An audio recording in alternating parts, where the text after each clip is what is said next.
Welcome in, folks, to the first edition of the Big Blue Podcast. I'm Vinny Asito, alongside my partner, Ross Andrews. Ross, how you doing today? Pretty terrible, to be honest. The Giants are 0-5. Today we will be talking New York Giants football, but first, what is going on with this team? I know, man. The Giants, all their receivers are gone. Ben McAdoo can't even get a grip of this locker room. DRC is not showing up he's leaving practices early, cleared out his locker room. What is really going on with the New York Giants? All right, Ross, let's jump right into it. So we have an 0-5 team here, and there have been endless headlines surrounding the team so far. What has jumped out to you the most? Honestly, at this point in the season, it's the fact that we did not address the left tackle position in the offseason. You're seeing guys like Andrew Whitworth for the Rams making big impacts on teams that previously did not do very well, and Eric Flowers is about as useless as a traffic cone. Honestly, I think a traffic cone would do a better job at left tackle, and he's really every single offensive lineman is to blame, and it's giving Eli no time. It seems to be every week. I mean, everyone says Eric Flowers is the problem, and week in and week out, he can never get the job done. I'm pretty sure me and you could be out there playing for the Giants' offensive line at this point. Exactly, and they're basically human turnstiles, and the offense is definitely showing this deficiency. I agree. So clearly there's a lot of question marks up front to be answered, but let's stay on the offensive side of the ball. Eli Manning, is he to blame at all, or does all the blame go to the offensive line? I mean, when you're looking at his statistics throughout this first half of the season, he's not doing that poorly. He's being forced to throw the ball much sooner than he's expecting, and Ben McAdoo is doing a really bad job of getting him in good positions to throw. How many times has he thrown the check down? I feel like every single time when Eli is driving down the field in the fourth quarter, he's throwing the check down pass. That doesn't get you the first down on 3rd and 5, and I don't know why. And I feel like it's not only Eli's fault. It's the receivers not getting open. It's Ben McAdoo not getting him in good positions to throw. I mean, he's the offensive coordinator that was supposed to solve all of our issues. The offensive guru. The one that mentored Aaron Rodgers. Yeah. The one, turned Eli around, before the 2014 season. I don't even know what to expect from Eli anymore. But I mean, is it safe to say that he's done? Does he have 2-3 years left in him? I mean, I would think personally if he has an offensive line, he could still play, but we don't know. We can't tell because... But I mean, how far in the future is that, a reality for the Giants? If we get an offensive line in, the next year... by next year, if we have an offensive line, then I have full confidence in Eli. As a Giants fan for a while, Eli Manning is Giants football to me, and I could never say that, Eli needs to go. He has definitely spurts of greatness, and he's always been, kind of a gunslinger, throw the ball away kind of guy. But in reality, this isn't all to put on the blame on Eli.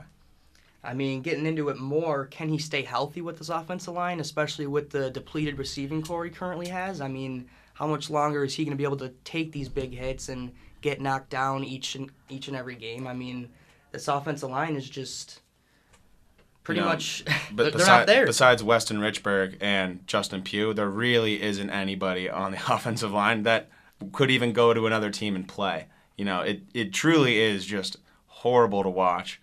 As a Giants fan, and it stinks that Eli is getting this much of blame for it because I really don't think it's him, and I don't have a problem saying Eli can play for a lot longer even with these offensive line issues, because he has been that guy for this is his 13th season, yeah. And started 200 something games. I think it's 200. 2 Super Bowls. Yeah, exactly. 2 Super Bowl rings. I don't have an issue putting him out on the field injury-wise if he's going to get hurt. It's his production. And even with the offensive line, even with the receivers, currently being out with Odell Beckham, Dwayne Harris, Brandon Marshall, and Sterling Shepard all going down against the Chargers, I don't have an issue with, putting him out there injury-wise. It's can he get it done on the field? I mean, the big thing is, you look back, we say Eli Manning, 2-time Super Bowl MVP. Look at those offensive lines that he had. I mean, that was one of the big Sean reasons. O'Hara. Those were the guys. Man. I mean, you wanted... Chris Snee, David Deal. Nowadays, you want the Dallas Cowboys uglies. offensive line. Yeah. Back in the day, you wanted that Giants, hard-nosed, smash-mouth football offensive line. Knock you in the mouth kind of. Yep. I mean, it's just brutal to see where the offensive line was and where they are now. Do you think that, without Odell, without Brandon Marshall, who honestly was disappointing from the beginning of the season, and Sterling Shepard, do you think that we have any chance going forward? I mean, that's another thing. We have literally, going into the season, the New York Giants, one of the best receiving corps on paper, like you mentioned. Odell Beckham. One of the most talented teams on paper, There is hands talent down. everywhere. We can just not figure out how to use it. But the receiving corps is pretty much depleted at this point. 3 out of our 4 top receivers out for the season. Sterling Shepard, 1 to 3 weeks they're saying, so we'll see when he comes back. But our number 1 receiver is currently second-year player out of Bowling Green, Roger Lewis, and he's Travis going, Rudolph. Travis Rudolph, rookie out of Florida State, practice Tavares squad. King. I mean, not to mention they're going into Denver this week on Sunday Night Football to go up against arguably the best secondary in the league. So if we're going to have any shot, this is our first test. And Von Miller lining up on the opposite side. I mean, how just awful does that sound? Putting Von Miller we got to say a few prayers for Eli against, this week. Against our offensive line, because I generally am scared for Eli. He's going to have to go out there against the best defense, the best secondary, and try and do it on his own. I am very scared for this weekend.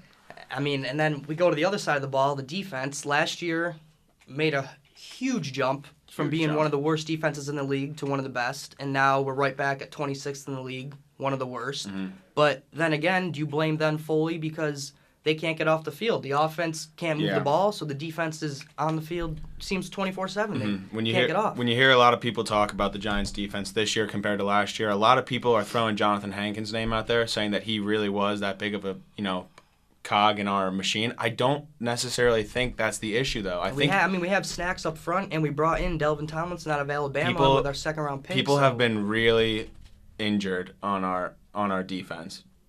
Damon Harrison has battled injuries. JPP has been battling injuries since the end Landon of last Collins year. For the first time. Olivier Vernon missed a game with an ankle injury. Landon Collins doesn't look, we know Landon how Collins dominant he can be. Exactly. And when you don't have those guys playing at that dominant level that they did last year, you're going to run into some hiccups along the way. And no matter what, Steve Spagnuolo, as great as he is, he needs those, hard-nosed football players that can go play in, play out, that, he just doesn't have right now. And not to mention our cornerbacks, Eli Apple. He's playing. Come on. He's playing like garbage. He's looking like people are just going straight at him, dude. It feels like every single game, Eli Apple is sitting there with his hands up, like he's a target. Everyone wants to go at him. And then DRC, Janoris Jenkins.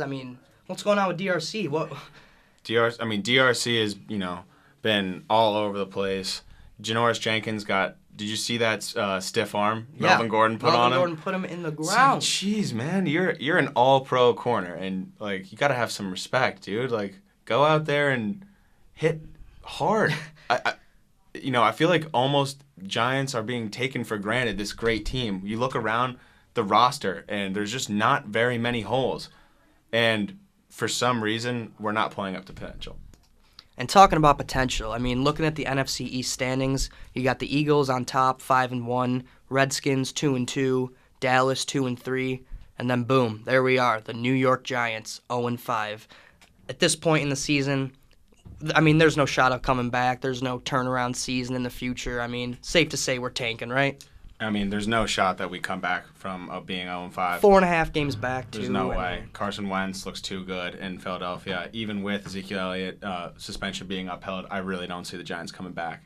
And to put even more salt in the wound, I just checked the line for the Denver Broncos New York Giants football game on Sunday night, and they're giving the Giants plus 12. Plus 12? I don't even think that we scored 12 points. What do you think? What's your prediction for the score? I'll go Denver 31, Giants 3. I don't even think we score 3 points, to be honest. What is there to look forward to? If you want to watch a very stagnant football game, tune in to NBC on Sunday night. Definitely going to be an interesting game. But that'll just about do it for the Big Blue Podcast. For Ross Andrews, I'm Vinny Asito.